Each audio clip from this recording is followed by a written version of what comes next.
नहीं है किसी का, कोई भरोसा नहीं है। क्षणभंगुर जीवन की कलिका, कल प्रात को जाने खिली न खिली। जीवन की कलिका है, ये कली है। न जाने रात में सो रहे हैं, कल प्रातः जगना होगा कि नहीं होगा, इसका भी कोई ठिकाना नहीं है। इसलिए कहते हैं कि सोने से पहले और जागने के बाद, सोने से पहले और जागने के बाद भगवान का धन्यवाद किया करें। सोने से पहले भगवान का नाम लीजिए और जगने के बाद भगवान का नाम लीजिए। तेरी मेहरबानी का है बोझ इतना, जिसे मैं चुकाने के काबिल नहीं हूं। मैं आ तो गया हूं मगर जानता हूं तेरे दर पे आने के काबिल नहीं हूं। इसलिए श्री ठाकुर जी को धन्यवाद दिया जाए कि मुझे तूने मालिक बहुत कुछ दिया है, तेरा शुक्रिया है, तेरा शुक्रिया। शिकायत नहीं, अभिवादन, धन्यवाद। हम लोग भगवान से शिकायत ही करते रहते हैं, भगवान को कभी भी धन्यवाद नहीं देते हैं कि भगवान हमको बहुत कुछ दिए। यदि विचार करें तो धन्यवाद देने लगेंगे, लेकिन हम लोग विचार नहीं करते। हम लोग तो अपने से ऊपर वाले को देखते हैं। भगवान आप इनको इतना दे दिए, हमको इतना सा दिए, आप कुछ करो हमको भी इतना हो जाए। तो हम ऊपर देखते हैं और भगवान को दोष देने लगते हैं। इसमें भगवान का कोई दोष नहीं है, ईश्वर सदा निर्दोष है। तो श्री हनुमान जी महाराज कहते हैं, सुनु माता शाखा मृगा नहीं बल बुद्धि विशाल, लेकिन प्रभु प्रताप ते गरुड़ी खाए परमलोक ब्याल। तही समाज कियो कठिन पनो जेहो दलो कैलाश। तुलसी प्रभु महिमा कहो, तुलसी प्रभु महिमा कहो, सेवक को विश्वास। श्री अंगद जी महाराज उस सभा में प्रतिज्ञा किए हैं जिस सभा में त्रिलोक विजयी रावण है बैठा हुआ। और रावण ऐसा वैसा नहीं है, वो कैलाश पर्वत को उठा लेता है, ऐसा रावण बैठा हुआ है। लेकिन उस सभा में श्री अंगद जी महाराज प्रतिज्ञा करते हैं, जामम चरण सकस सटटारी फिर ही राम सीता में हर। ये किसका बल है? ये प्रभु का बल है, प्रभु का प्रताप है। उस प्रताप से वह प्रतिज्ञा किए हैं। इसीलिए गोस्वामी जी ने दोहावली में कहा कि तुलसी प्रभु महिमा कहो, सेवक को विश्वास। इसमें प्रभु की महिमा कहा जाए अथवा सेवक का विश्वास कहा जाए। सेवक को अपने प्रभु के ऊपर कितना विश्वास है, कितना विश्वास है अंगद जी महाराज के मन में। कि अंगद जी अपने मन में यह विचार कर रहे हैं कि यदि मैं भगवान के प्रताप को स्मरण करके मैं यदि अपना चरण जमा देता हूं तो इस त्रिलोक में कोई नहीं होगा जो मेरे चरण को हिला भी सकता। यह है प्रभु का प्रताप। इसलिए प्रभु के प्रताप को श्री हनुमान जी महाराज कहते हैं, प्रभु प्रताप ते गरुड़ ही खाई पलंग ब्याल। जो गरुड़ सर्पों को खाता है, जो गरुड़ सर्पों को खाता है, यदि प्रभु के प्रताप सर्प के पास आ जाए तो सर्प ही गरुड़ को खा जाए।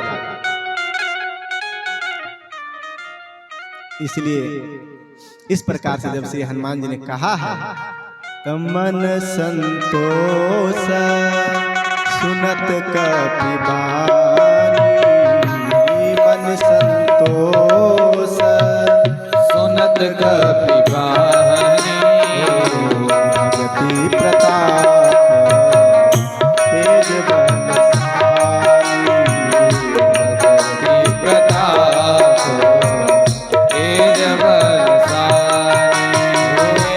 मन संतोष सुनत कपि बानी, मन संतोष सुनत कपि बानी,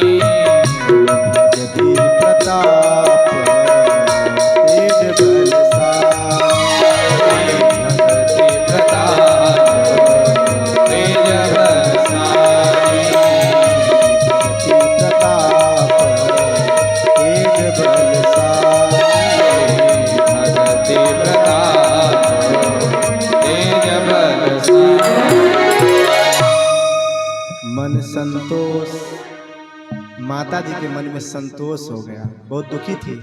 लेकिन श्री हनुमान जी इतने चतुर है, इस प्रकार से माता जी के सामने में अपने वक्तव्य को प्रस्तुत किया कि माता जी को संतोष हो गया। मन संतोष सुनत कपि बानी, उस बानी में क्या है? उस बानी में भक्ति, प्रताप और तेज। भक्ति युक्त बानी है, प्रताप युक्त बानी है, तेज युक्त बानी है।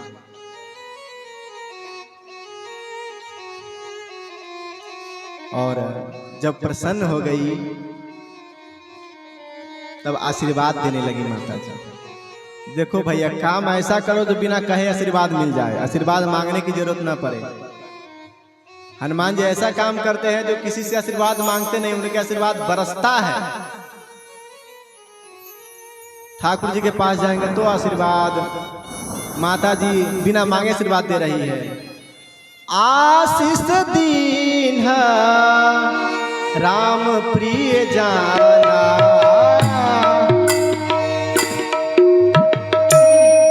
आशीष दीन राम प्रिय जाना, हो हुतात बल शील निधान। श्री राम जी के प्रिय है और मेरे लिए इतना सुंदर संदेश लेकर के आया है, तो आशीष दिन ही राम प्रिय जाना। क्या आशीर्वाद दे रही हैं? हो हुतात बल शील निधाना, आप बल और शील के निधान हो जाइए। निधान माने खजाना, आप में बल और शील भरपूर हो। लेकिन श्री हनुमान जी महाराज प्रसन्न नहीं हुए। हनुमान जी महाराज कुछ बोले भी नहीं। हनुमान जी महाराज तो बस मन ही मन सोच रहे हैं, माता जी आशीर्वाद दे रही है, लेकिन जो मैं चाह रहा हूँ वो तो आशीर्वाद नहीं मिल रहा है। लेकिन फिर भी श्री हनुमान जी महाराज ये नहीं कह रहे, माता जी मुझे ये नहीं, ये चाहिए नहीं। श्री किशोरी जी प्रसन्न है। जब भक्ति महारानी प्रसन्न है तो अवश्य ही श्री राघव जी को आपको मिला ही देंगे, राघव जी के समीप पहुंचा ही देंगे। इसलिए मांगना कुछ नहीं, किशोरी जी को बस प्रसन्न कीजिए, भक्ति महारानी को प्रसन्न कीजिए। महाराज भक्ति महारानी यदि चांडाल के घर में भी चली जाती है, डोम के घर में यदि भक्ति महारानी चली जाती है, वहां भी भगवान को आना पड़ता है। ये भक्ति महारानी की महिमा है, ये भक्ति महारानी की महिमा है। भक्ति महारानी जहां भी जाती है भगवान को वहां आना ही पड़ता है, क्योंकि भक्ति महारानी है। भगवान महाराज है तो जहां महारानी है वहां तो महाराज को आना ही पड़ेगा ना। तो आशीष दिन राम प्रिय जाना, हो हुतात बल शील निधान। जब देखती है माता जी के हनुमान जी प्रसन्न नहीं हुए, तो हनुमान जी नहीं प्रसन्न हुए तो फिर से आशीर्वाद दे रही है। अजर अमर गुण निधि सुत हो। माता जी करिए, हे हनुमान आप अजर हो जाओ। अजर मतलब होता है जरा रहित। जरा रहित यानी वृद्धा अवस्था रहित हो जाओ। आप में वृद्धावस्था कभी ना व्यापे, अजर हो जाओ। फिर भी हनुमान जी महाराज कुछ नहीं बोल रहे हैं। तब फिर माता जी ने कहा अमर हो जाओ। ये अमर होना, जिस अमरता के लिए देवता लोग बहुत प्रयत्न किए, राक्षस देवता मिलकर के समुद्र मंथन किए, उसके बाद में कितने विघ्न को आने के बाद में फिर अमृत पान के फिर अमर होते हैं। लेकिन यहाँ बिना मांगे माता जी आशीर्वाद दे रही कि अमर हो जाओ। बोले श्री हनुमान जी महाराज की जय। लेकिन ध्यान देने वाली बात है, उस अमरता के वरदान से भी हनुमान जी महाराज प्रसन्न नहीं हुए। हम लोग होते तो कहते वाह अब तो अजर भी हो गए, अमर भी, अब तो आनंद ही आनंद। अरे वृद्ध भी नहीं होंगे ना मरेंगे, अब तो हमेशा जवानी अवस्था में रहेंगे, आनंद रहेगा, मरना तो है नहीं। लेकिन श्री हनुमान जी महाराज इस दोनों वरदान से प्रसन्न नहीं हुए। अजर अमर और फिर कहते गुण निधि, माने गुणों की निधि हो जाओ, सकल गुण निधानम। गुण निधि सुत हो, ऊपर से पुत्र और कह रहे हैं गुण निधि सुत हो। लेकिन फिर भी श्री हनुमान जी महाराज प्रसन्न नहीं हो रहे हैं। तब माता जी समझ गई ये कच्चे भगत नहीं, ये पक्के भगत है, ये राम जी से